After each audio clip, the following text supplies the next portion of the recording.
Hello, great people. A political storm almost capsized Mr. Peter Obi's Destination 2027 ship, but he was able to meander his way to safety. Trouble started when the North began to criticize Mr. Peter Obi for his failure to attend the burial of the late President Muhammadu Buhari. The North came for Mr. Peter Obi, but then before the story spread like wildfire, Mr. Peter Obi suddenly showed up in Daura, and that is why I said that a political storm almost capsized Mr. Peter Obi's Destination 2027 boat, but he was able to meander his way to safety, and that safety destination is Daura. On this episode of Politics with Joshua Plug, I will be telling you why Mr. Peter Obi was absent at the burial of the late president. What was Mr. Peter Obi's excuse, and what is the importance of being at such occasion? And also, we'll be looking at Peter Obi in public eye, particularly in the eye of the northern population. And I will be sharing with you some of the thoughts of the people in the north, and also I will be bringing forward to you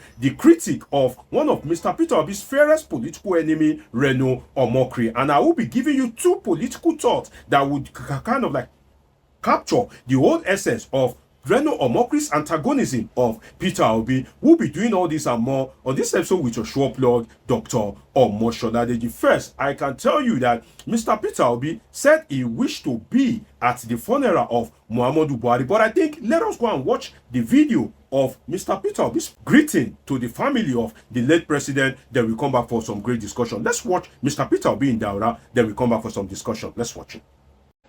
The simplicity of life, and like I said, I was opportune to meet him while I was campaigning.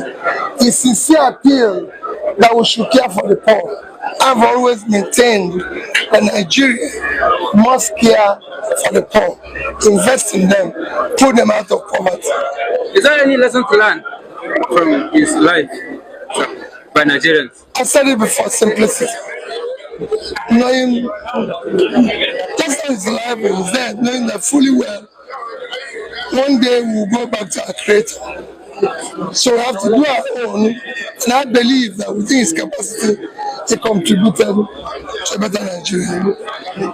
There you have it. You just watched the video of Mr. Peter Obi in Daura. What was Obi's excuse for not being present at the burial of late President Muhammadu Buhari? Obi said he couldn't get a flight to Daura. Indeed, on such a day, definitely the whole kind of like airspace of the Daura, the flights that are going to Daura, and also the airport would be very busy. So understandably so that based on the stature of the man that died, Mr. Peter Obi truly may not have gotten flights to Daura. And this shows one thing, that if Mr. Peter Obi is complaining that, well, I couldn't be in Daura because I couldn't get a flight, that points to one thing, that apparently Mr. Peter Obi does not own a private jet. And Nigerians should expect such from somebody that doesn't own a private jet, because you can only travel at your own pace, at your own will, at your own time, at your own convenience when you have the luxury of a private jet. But if you don't own it, definitely you need to work with the calendar of the commercial airline. And if the whole plane is booked, definitely there's nothing you can do. Now, let us go deeper into this issue of the North and Mr. Peter Obi. You see, the condemnation of Mr. Peter Obi only confirms one thing, that people seize presidency in Obi. Yes, you heard me right. The condemnation, especially from the North, how people have been condemning Obi, that, oh, Obi this, Obi that, it wasn't at Buhari's burial, oh, we'll show you in 2027, don't worry, we are waiting for you. You want to be president, Abi? You didn't attend the burial, of our political icon. Don't worry, we wait for you in 2027. Well, I can tell you that when people behave like that, it's because they see the presidency in you. And that makes it interesting in the sense that it is better for people to react in such a way that they see the presidency in you than to just kind of like neglect or abandon you. And why do I say so? There are some other political heavyweights. That were absent at that funeral. Somebody like Kwakwanso was also a presidential candidate of the NNPP. Kwakwanso is even from the north, and that means that Kwakwanso's location is closer to Buhari's burial ground. But Kwakwanso didn't attend. People did not cast aspersion on Rabiu Kwakwanso, maybe because they are not seeing him as a presidential material, maybe because they are not seeing the presidency in him. But then they come for Mr. Peter Obi, and I'll be sharing a particular post with you that kind of like sparked the criticism for Mr. Peter Obi. But that particular criticism itself means that they are seeing the presidency in Obi. So you may see it as an aspersion, but I see it as a kind of like a great development in the political history and trajectory and the political evolution, or if you like, emergence of Mr. Peter Obi. Be like, I don't speak English too much for this video, and I like to just speak relatable English. Pardon me, please. Apologies. Now, if you look at it, you see that Mr. Peter Obi, that condemnation, it means that they are demanding what is expected from the office of the president from him, in the sense that if a former president dies and you are a president or a presidential figure and you didn't visit that particular person, people are clamoring, that means that they are demanding what they expected from the office of the president. They are demanding it from Obi, and that is why I think it's a good development for my lens as a political scientist. So I think Mr. Peter Obi should be rejoicing in that regard. And let us look at it. You see, mentioning Obi shows he is important. The way they are mentioning it, oh, Obi this, oh, Obi didn't urinate, oh, Obi didn't eat, oh, Obi was serving food, Obi overserved food, this and that, that and this, oh, Obi is this, Obi is that, Obi, Obi, Obi, Obi. Even Wike that said they were shouting, Wike, Wike, Wike, Wike, Wike. They were not shouting him now as regards the presidency, but for negativity. It's either he's snatching land, he's grabbing land, he's stealing land and all that. But now, Mr. Peter Obi is being mentioned in a presidential manner. That shows that he is important. You and I weren't mentioned. That shows that Omosoladeji is not important in the political scheme of things in Nigeria at this point in time. If not, I would have been mentioned that, oh, Omosoladeji wasn't there, this and that, but I wasn't mentioned. Who know me? Who sabi me? But my politicians know me, and that's why I'm your sure plug. Now look at it very well. Kwakwaso was in there. Even Ganduje, also from Kano State. Kano is closer to Katsina than Anambra. And Ganduje, the immediate past chairman of APC, also was in there. So I think that it shows that Mr. Peter Obi is important and is being viewed as somebody whose presence should have been, who should have made himself present at the burial. Let me read the post of one of his northern critic for you. I'm trying to fetch it out. Let me read what he said. And I think this post sparked the debate and spread like wildfire. I'm still going to Reno Mokri, remember. Saki, a particular Saki, said Peter Obi didn't attend President Muhammadu Buhari's burial. This is the same man who expects Northerners to hand over Nigeria to him. Let's see how he plans to become president with our votes. That is from Saki.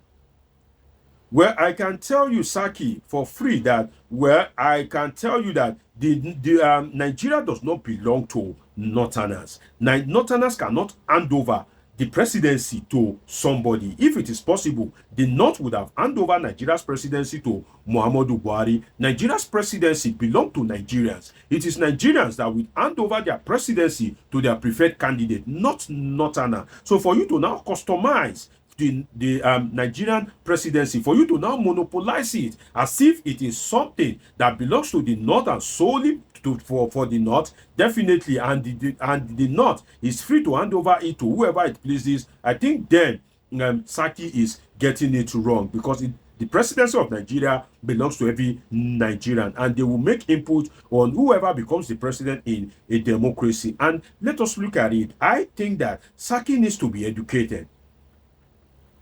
Subjecting your voting choice on absence at a funeral is madness. Again, I repeat, subjecting your voting choice because of absence of someone at a funeral is just madness, in the sense that Buhari is gone. He is long gone. But then you are saying that you won't vote for somebody because somebody is absent at his funeral. The big question is, Saki and people that reason like him, is Buhari your dad? Is Buhari your uncle?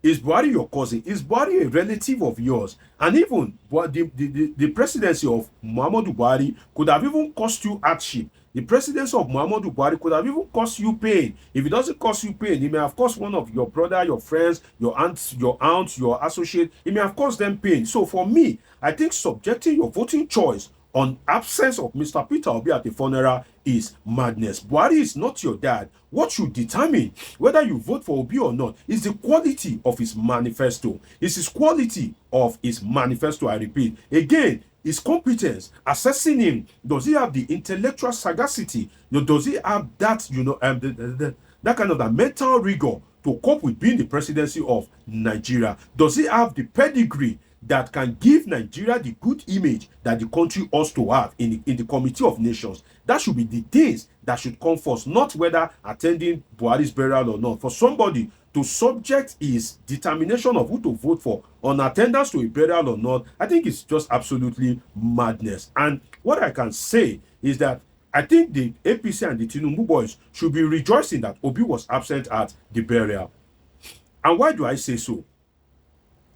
Obi's presence could have changed the political dynamics against Tinubu. Imagine if Obi was present at the burial and people started shouting Obi, Obi, and they are saying say Obi, say Obi. That itself could have kind of like changed the political dynamics against Bola Ahmed Tinubu, because the bandwagon effect can follow in other northern states. So the APC vote should be happy that Mr. Peter Obi wasn't present at the burial, because it is kind of like an high risk, in the sense that Bola Ahmed Tinubu was present at the burial, Obi was present. So if you think it's not possible, but it happened, that the people now kind of like embrace Obi more than Bola Ahmed Tinubu, that itself could have changed the political dynamics against Tinubu. So I think it is a blessing for Bola Ahmed Tinubu that Peter Obi wasn't present at that particular funeral, because if he is warmly welcome, it would have changed the dynamics against Bola Ahmed Tinubu. Now to Reno Omokri, I would come under two political thoughts, which is that of obsessed enmity and marketing through the marketing. What do I mean by obsessed enmity? What Reno Omokri is doing, that is attacking Peter Obi every day and night. I call it obsessed enmity and marketing through the marketing. But then subscribe, turn on your notification button, because I'll be explaining this in another video when anything that concerns Reno Omokri and Peter Obi comes forward. My file is fast spent and I have a time limit for this video, so subscribe if you are yet to, turn on your notification button, catch up with my past video, look forward for my next videos. I love you all sincerely.